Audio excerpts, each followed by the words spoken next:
இந்தியாவில் உள்ள 60 விழுக்காடு மாவட்டங்களில் கிட்டத்தட்ட ஆண்டு முழுவதும் மாசடைந்த நச்சுத்தன்மை வாய்ந்த காற்று வீசுவதாக புதிய ஆய்வின் மூலம் தெரியவந்துள்ளது. இதுகுறித்து விரிவாக பார்க்கலாம். இந்தியாவில் மொத்தம் 749 மாவட்டங்கள் உள்ளன. இவற்றில் 447 மாவட்டங்களில் ஆண்டு முழுவதும் நச்சுத்தன்மை வாய்ந்த காற்று வீசுகிறது. இந்த மாவட்டங்களில் PM2.5 நுண்ணிய நச்சு துகள்களின் அளவானது பாதுகாப்பான அளவை விட அதிகமாக பதிவாகியுள்ளது.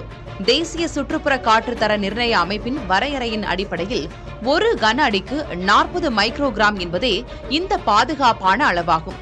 உலக சுகாதார நிறுவனத்தின் பரிந்துரைப்படி 1 கன அடிக்கு 40 மைக்ரோகிராம் PM2.5 துகள்கள் இருப்பதே பாதுகாப்பான அளவு. இந்த அளவுகோலின்படி பார்த்தால் இந்தியாவில் எந்த மாவட்டத்திலும் PM2.5 பாதுகாப்பான எல்லைக்குள் இல்லை.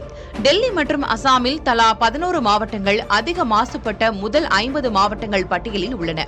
வடக்கு பகுதிகள் மாசின் மையமாக தொடரும் நிலையில் தெற்கு மற்றும் கடற்கரை பகுதிகளில் உள்ள கேரளா, கர்நாடகா, தெலங்கானா மற்றும் தமிழ்நாட்டில் காற்று தரம் ஒப்பீட்டளவில் சுத்தமாக பாதுகாப்பான நிலைக்குள் உள்ளது. காற்று மாசு குளிர்காலத்தில் மட்டுமின்றி ஆண்டு முழுவதும் உள்ளது என்பது இந்த ஆய்வு மூலம் தெரியவந்துள்ளது. அதே நேரம் குளிர்காலத்தில் 616 மாவட்டங்களில், அதாவது மொத்தமுள்ள 82 விழுக்காடு மாவட்டங்களில் காற்று மாசு மோசமான நிலையை அடைகிறது.